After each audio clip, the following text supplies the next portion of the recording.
は、吉岡直樹と申します。ジャズベース講座の15回目ということで、今日は親指ポジションについてお話しします。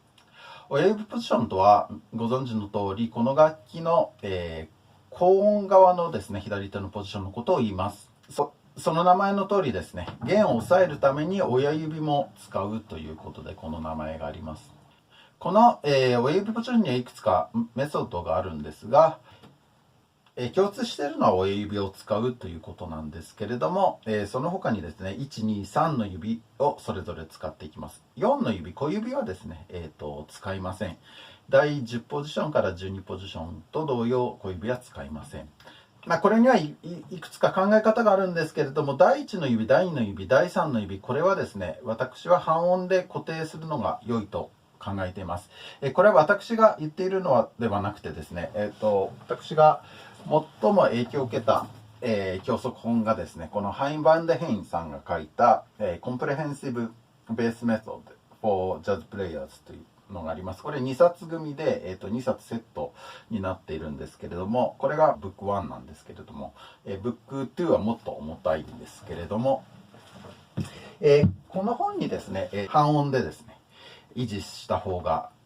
良いのではないかという提案をしておりました。で、私最初はこれについてですね、とても懐疑的でした。一長一短あるんではないかなとは思うんですけれども、やっぱり守備範囲が狭くなるんじゃないかっていうことですね。つまり機動性が劣るんじゃないかっていうところがちょっと心配だったんですね。で、1年以上ちょっとこれでですね、クラシックなんかも含めまして、いろいろと検証していったところ、これはとても良いということが分かりました。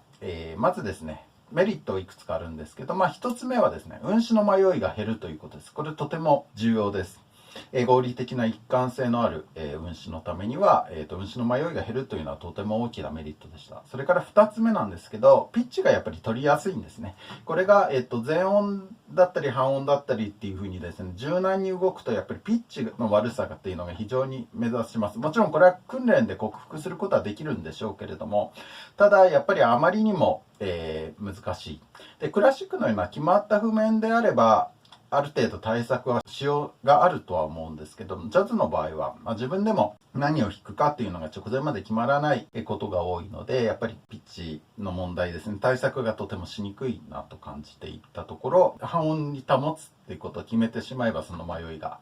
減ります。それからこれ3つ目の長所なんですけど、これはジャズプレイヤーにとってはすごく大きな長所だと思います。これは何かって言いますと、音色が向上するんですね。開いてしまうと十分抑えきれないことがある。そうするとですね、弓弾きの場合はなんとかなっちゃうとしても、ピッチカートの場合、十分なサスティンが得られないっていうことがあります。ですから、この3本の指の間隔でですね、ある程度まとまりを得る。そして指がですね、無理な形で弦を押さえるということを回避することによって音色、特にピッチカートの時のサスティーンがですね、向上するというですね、メリットがあります。ですから、私は原則として、親指ポジションではその半音、3本の指を半音に保つ、運指、これを、採用しています。それからもう一つなんですけれども、親指です。親指はですね、実は、第1の指、人差し指に対して、半音下、あるいは全音下、ここは柔軟に対応します。そんなに影響はないんですね。親指と人差し指の間隔を、広くしても浅くしても、他の4本の指にはほとんど影響がありませんので、ここは柔軟に使っていきます。そうしますとですね、例えばローポジションのメジャースケールでですね、ポジション移動なしで弾けるスケールっていうのは3つしかありませんでした。B フラットと、それから F、それから G ですね。この3つだけだったんですけれども、親指ポジションではですね、ここの、親指と人差し指の間隔を自在に、半音、ここだけは半音と全音を許容することによって、ほぼ全てのスケールがポジション移動なしで、弾けるようになります。ここの親指の第1ポジション、第2ポジション、これがローポジションの第1ポジション、第2ポジションのオクターブ上のポジションなんですけども、ここの2つに絞ったとしても、12あるメジャースケールのうち9つのメジャースケールがポジション移動なしで弾けることになります。これは、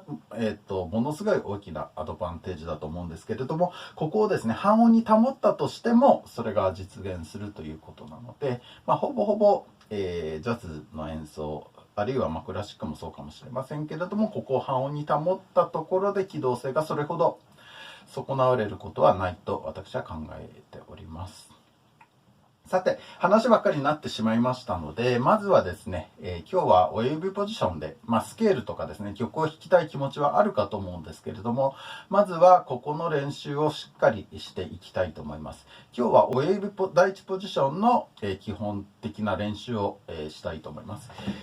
基本的な考え方はですね、一緒です。指のアーチを作りましょうとかですね、なるべく手首、ここは完全に伸ばすことはできませんけれども、なるべくまっすぐにしましょうとかですね、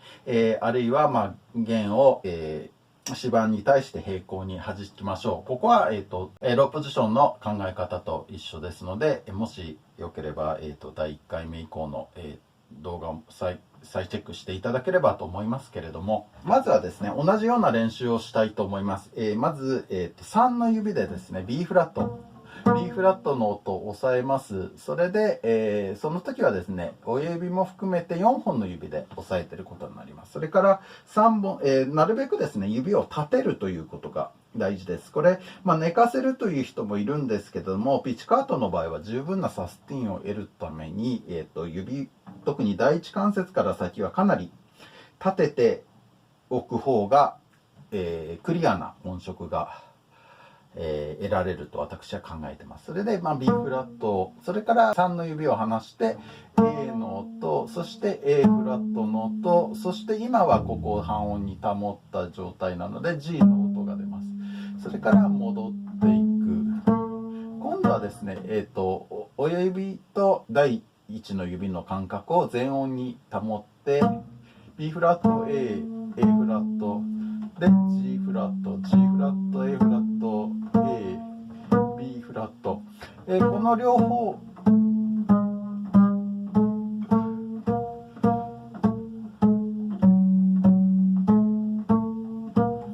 これをですね、ぜひ、最初は練習していただきたいと思います。同様に、2弦でも練習します。ちょっとメトロノームを使ってみますが、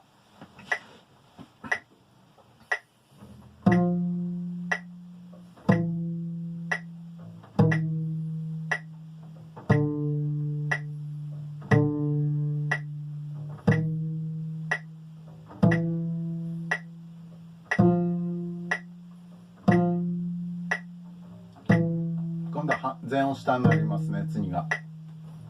D フラットです。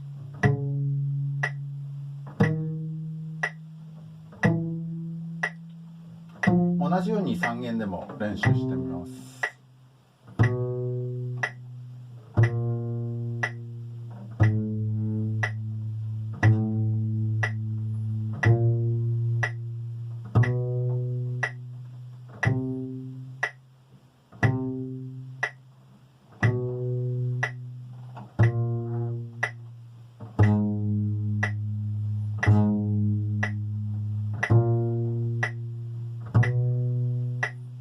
次4弦です。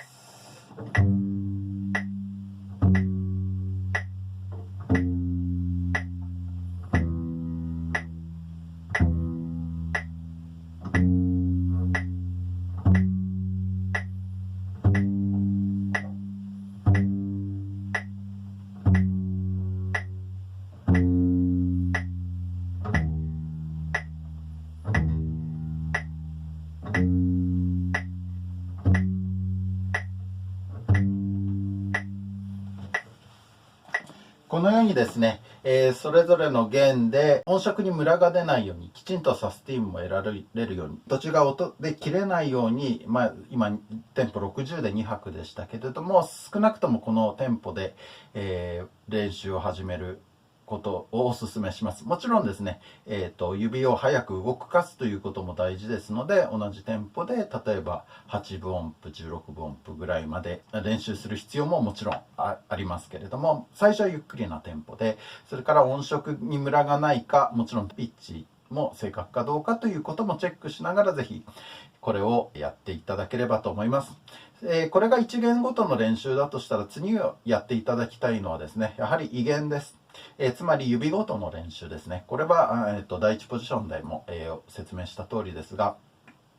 これも非常に、難しいです。なぜ難しいかっていうとですね、弦の幅ですね、間隔が、相対的に広くなってるからですね、フレットの間隔に比べて弦の幅が非常に広い。それから弦高も少し高く感じると思います。ですから、異弦というのはですね、非常に難しいですね。で、意識していただきたいのは、先ほどの弦ごとの練習でもそうだったんですけど、弦を指板に対して垂直に左手で押さえるということです。ちょっとやってみたいと思います。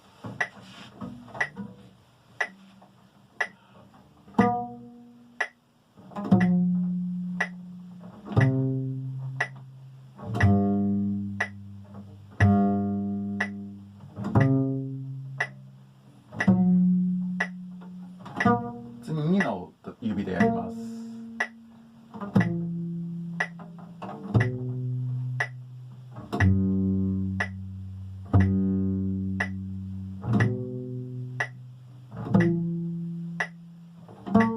次1の指です。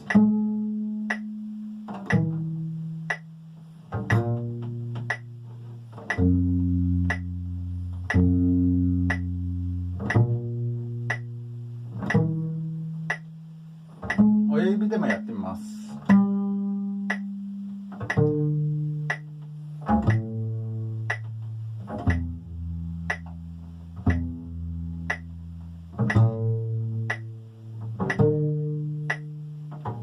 その半音下でもやってます。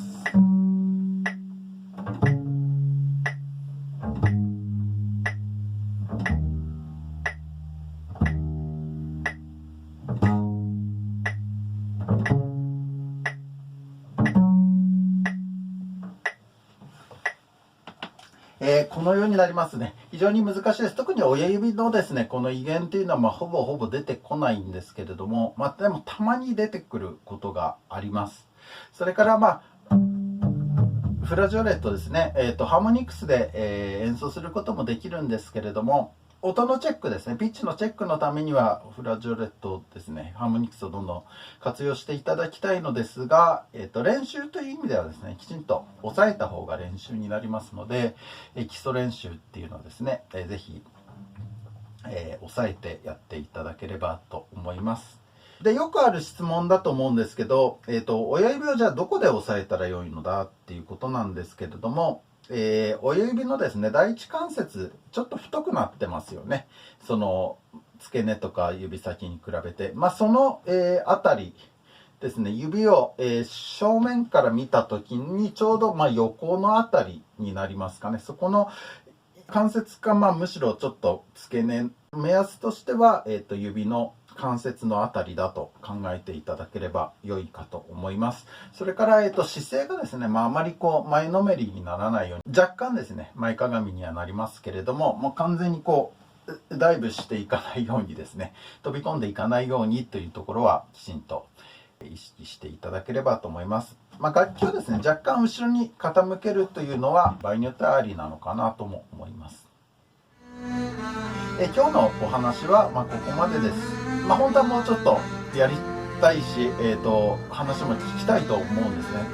少なくともスケールぐらいはやりたいだろうと思われるかと思います。私もその話をぜひしたいのですけれども、ただやはり、今のですね基本練習ですね、言語との練習と指ごとの練習で筋力トレーニングですね、これをまず土台として作っていただきたいという思いもありますので、焦らずにですね、まずこれをしっかりしていただければと思います。その上で、次回なんですけれども、スケールについてお話ししたいと思います。スケール、それからスケールフラグメント、これスケールの断片なんですけど、これがですね、非常に親指ポジションらしいですね、練習ができますので、次回とその次の2回でですね、ケール練習とそのフラグメントの練習、これを扱っていきたいと思います。最後までご視聴ありがとうございました。